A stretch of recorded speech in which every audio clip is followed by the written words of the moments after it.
Very good morning to one and all. So today I'm going to teach you the module 2 soft skills. Uh, Actually, the soft skills are important because they enable students to adjust to the frustrations and challenges they will encounter in their adult life, as well as the demands of work. So mastering soft skills helps students learn, live, and work better. So first, we will see what is the meaning of soft skills. Soft skills are a combination of people skills, social skills, communication skills, character or personality traits, attitudes, career attributes, social intelligence, and emotional intelligence quotients, among others, that enable people to navigate their environment, work well with others, perform well, and achieve their goals with a complementing hard skills. Soft skills as desirable qualities for certain forms of employment that do not depend on acquired knowledge. They include common sense, the ability to deal with people, and a positive, flexible attitude. So, what are the importance of soft skills? Soft skills are very important because it helps to handle interpersonal relations, to take appropriate decision, it helps to communicate effectively, and also it helps to have good impression and impact to gain professional development. So next is IQ, intelligent quotient. So let's see what is intelligent quotient. It is a measurement to your intelligence and it is expressed in a number. A person's IQ can be calculated by having the person's take on intelligence test. The average IQ is 100. If you achieve a score higher than 100, you are smaller than the average person, and a lower score means you are somewhat less smart. Now we will define of intelligent quotient, the measure of person cognitive capacity. Cognitive capacity means how our brain uses to think, read, learn, remember, etc. So that capacity is mean by the cognitive capacity. So person's cognitive capacity relative to his or her peers. Peers means of the same group. It is computed by dividing the person's mental age. Normally, this mental age will get by the IQ score. So here, that can be measured a scale such as Stanford Binet scale. Normally, this scale is mainly used for obtaining the IQ score. So it is based on 5 factors. So here the average score is 100. If the score is less than 70, then the individual is considered as a mentally retarded. So it is computed by dividing the person's mental age by his or her chronological age. Chronological age means your age in terms of year, month, day. And it is multiplying with 100. So the IQ score was calculated by dividing the test taker's mental age by his or her chronological age and then multiplying this number by 100. So for clear understanding, here an example is given. A child with a mental of 12 and a chronological age of 10 would have an IQ of 120. So that is 12. It is a mental age divided by 10 chronological age multiplied by 100. Okay. Now, what are the uses of this intelligent test? The first one is for vocational and educational guidance. So, for certain occasions, we need a certain level of intelligence that is known by test of intelligence. So, intelligent tests are very useful in educational guidance. That is, the child can select the subject in the light of his IQ other than his aptitude. Next is useful in classroom teaching. So, actually, this intelligent test is a great help to a teacher assigning a work for individual students, especially in the early part of teachers' contact with a particular class as an aid in making a teaching effective by knowing the students' mental level and also in conducting discussions. Next is used in clinics. So normally this test is used in clinics and mental hospitals. That is in order to know as to how far the disease has impaired the intellect. Next is grouping. Grouping in the classroom, that is done on the basis of this test, that results so that special classes are run for the weak and brilliant. Both group we can give the special classes.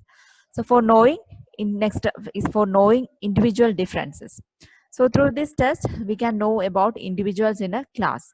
Next, scholarship. They are giving scholarships to the students. The useful for Next is useful for employers. uh, this test results are useful for employers and also for parent teacher conference. So eighth one is useful to individuals. Results of this test are useful for the individual also, because he or she can know about his or her performance in a particular field. Next is research. Intelligent tests are useful for research, also used for promotion of students. Next is promotion. That is it is also used for the promotion of students to the next class. Then for knowing about self, intelligent test can tell you about your own intelligence and you can improve upon it. So these are the uses of intelligent test. Next is EQ, that is emotional quotient. EQ is the level of your ability to understand other people, what motivates them, and how to work cooperatively with them. As individuals, uh, our success and the success of the profession today depend on our ability to read other people's signals and react appropriately to them.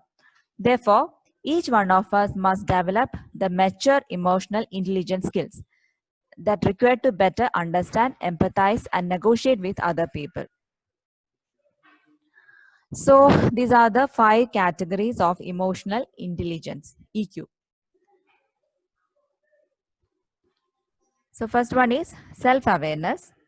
So, here the ability to recognize an emotion as it happens, that is the key to your uh, self awareness. Okay. So, developing self awareness that requires tuning into your true feeling. So, if you evaluate your emotions, you can able to manage them. Next is self regulation. So, normally you have a little control over when you are experience emotions. So, um, so there are few techniques are there to elevate a negative emotion such as anxiety, anger, or depressions. So a few of these techniques that will helps to recasting a situation in a more positive light, taking a long walk, or a meditation or prayer. So that is a self-regulation category. Okay, next is motivation. To motivate yourself for any achievement that requires a clear goals and a positive attitude. Next is empathy, the ability to recognize how people feel, that is important to success in your life and also in career. So the more skillful you are at discerning the feeling behind others, that signals better you are able to control the signals you send them. Next is social skills. The development of good interpersonal skills is equivalent to success in your life and career. So, in today's always connected world, everyone has an immediate access to technical knowledge. So, the people skills are even more important now, because you must possess a high EQ to better understand, empathize, and negotiate with others in a global economy. So that's all. The 5 categories of emotional intelligence: self awareness, self regulation, motivation, empathy, and social skills. So, normally, the next is a soft skills suitable for various social roles. Normally, the soft skills are categorized into 3: personal skills, social skills, and methodical skills. Methodical skills. So, here the those soft skills that suitable for different social roles, that social skills are empathy, integrability, ability to communicate well, ability to receive criticism, knowledge of human nature, team player, interaction ability. So those are the various social roles where this soft skills is suitable. Now, types of soft skills. First one is communication. Communication means its ability to speak, write, and listen. So normally with these skills, you are able to understand what others are saying and feeling, and also we are able to convey your own ideas and feelings. So good communicators can speak clearly and confidently, but using a tone that is positive and appropriate for the situation. Next is interpersonal. It also called people skills or social skills. Interpersonal skills are the verbal and non-verbal behaviors and reactions to interactions with other people. Next one, organization. Organization skills include the tidiness of your physical and digital space, as well as your ability to plan, schedule, and prioritize. Next is problem solving. Problem solving, that is your ability to handle the challenging or surprise situations. A good problem solvers can stay calm when they encounter obstacles and assess all their options to find the best solution. Self confidence, it is the belief in your abilities, actions, and decisions. Next is adaptability, that is your ability to adjust quickly and easily to the new things. Next is integrity. Normally, the people tend to trust those who are honest and stand by their values. So, integrity means doing what is right and telling the truth, even if it is not what they want to hear. Next is work ethic. That includes not only hard work, but also responsibility, quality, reliability. So, people with good work ethic, they tend to be productive and have a positive attitude. Next is leadership. That is ability to guide people. Good leaders can motivate others and help them reach a shared goal. So in last class also we have learned about the qualities that required for a good leader. So these are the different types of soft skills. Now development of soft skills. So how we can identify our self skills? The first is take a personality test. So that help you to recognize your strength and weakness more clearly in everyday life. Next is find what makes you feel strong. Um, that is in our daily life, we have a mix of emotions. So you have to focus on uh, you have to notice that when you feel you are strongest and create a more opportunity to feel the way. Then next is find what you spend the most money on. So if you go back through your yearly spending and notice that your biggest expense is that for your fitness class you love, so that can be taken as a sign of that you are a athleticism. Next is ask your friends what your best and worst qualities. So you know they are going to be a brutally honest. But the great thing about asking a handful of trusted friends about your quality is that they all usually say the same thing. It's enlightening to hear different people see you in the same light, and this is definitely an indicator of talent. Next is ask your family what you loved as a child. So you know they are going to be sometimes these people um, you know who know you for a long period, and they are the normally a best for you. So ask your family what you used to do as a kid. So more than likely those are things you still love today. So they will list out what are the things that you are probably spend your time for. So that things that is normally those things that you still love today, is it? So but sometimes some things we easily forgot as we grow into responsible mature adult. So take this recollection as a hint to get busy playing again. So using your talents in recreation gives your brain a chance to play, making you more productive in every other area of your life. Now next is write in a journal. Let your thoughts flow onto a few pages every morning and walk away from them for the rest of the day. Next is look for talent in others.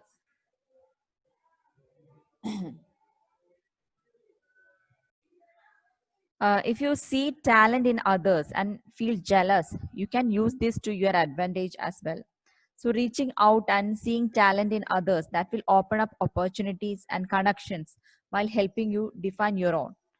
Next is take stock of your book, music, movie collections. So, the media we consume says a lot about what we value. So, it glance through all of your collections. What is one resonating idea? So this is probably something that lights your fire. All of these avenues lead to connections and potential networking. So go ahead with your talented self. Ninth one is remember what you have been thanked for. So when people thank us for something, they have been helped in some way. So notice what you are thanked for on the regular. Remember that your talent shouldn't just be in service to other people, but to you as well. If you are in a constant mode of selflessness, use your talent as a caregiver to take care of yourself. Know that as you give to yourself, you are growing your ability to give to others. The last one is be open to change. Know that as we age, our tastes change, our strengths grow. Don't allow yourself to be a complacent by telling yourself the same story over and over again. If you say, I am not athletic because I didn't play sports in high school, you are not giving your current itself a chance to identify a new talents. So, being open to change means letting go of preconceived notions and honestly absorbing the world around you. So, such kind of openness will lead you to discover new talents and it help to prepare you to tackle any challenge life that comes on your way. So other generalist skills set could be problem solving, critical thinking, able to work as a part of team, ability to promote change, organizational skills, able to develop ideas. So these are the other set of skills. Next is how to develop new skills. First one is create a schedule with a fixed study time. Second, get feedback. To put new skills into practice as effectively as possible, it is essential to get a regular feedback. So good feedback allow you to reflect more deeply. That is very important for the learning process also. Start with core skills. So if you have a little prior knowledge about a new skill you are about to learn, it can all seem a bit daunting. So most skill consist of core skills and secondary skills. But what's the difference? The core skills are essential to learning a new skill, whereas secondary skills are useful but not essential to mastering the skills. Next is take things step by step. So, acquiring and mastering a new skill is often a long and a complex process. So, that's why it's worth your while splitting it into a series of smaller steps. Next is learn from other people's experience. The key to humankind's success has been its ability to build and improve on others people's inventions and experiences. So, this applies equally to acquiring and mastering new skills. Next is um, find a mentor.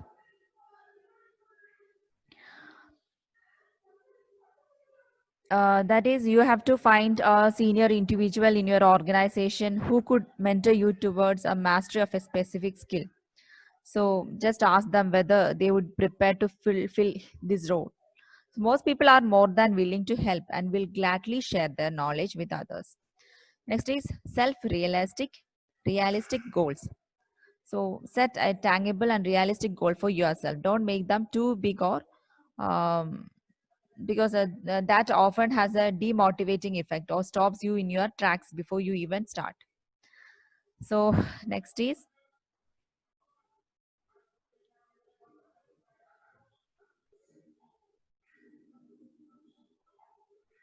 um,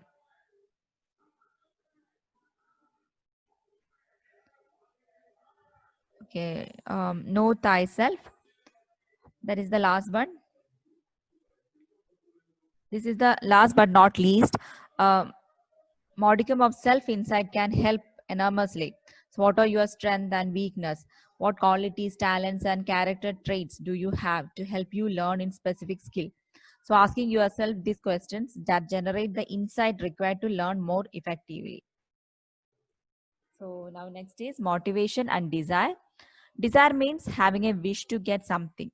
Motivation means which inspire us to achieve the goal which can lead our life better. A desire can lead to do something we need, but motivation is the final thing which can put on the place where we wanted to come when we desire to reach there.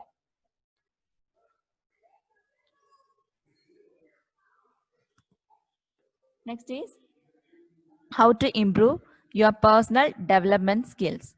So first one is overcome your fears, because fear can prevent you from growing and progressing. So if you are afraid of taking risk, then find a mentor who can help you make good decisions and build your confidence. Next is read. Reading expands our knowledge and vocabulary, also keep us informed. Then learn something new. Learn a new skill or a topic, whether you do it yourself or sign up for a class. You might, for instance, take courses to learn another language, a new software program, or how to write creativity. Next is observe others. Watch and learn from the people who inspire you. Next is network. By interacting with many type of people, you can learn new ideas and understand how to communicate and work with different personality types. Seventh one is keep a journal. So writing in a journal every day or week that help you to gain self-awareness and reflect on recent events, decisions and conversations. Next is meditate. Many people meditate to gain clarity and awareness and to reduce stress and anxiety. So this meditation will help you to focus on your self-development and goals in a healthy, positive and calm way. Last one is get a mentor. So if you need help and find out a mentor. So that individual could be a manager, professor, or someone you admire, or a professional personal growth mentor. So that's all for today's. So I'm just winding up today's session here. Please go through the slides 2 or 3 times, and after watching the class, please write a, a paragraph review in the comment box. That is, just want to understand that you are able to follow this class today. So I'm winding up today's session. So thank you.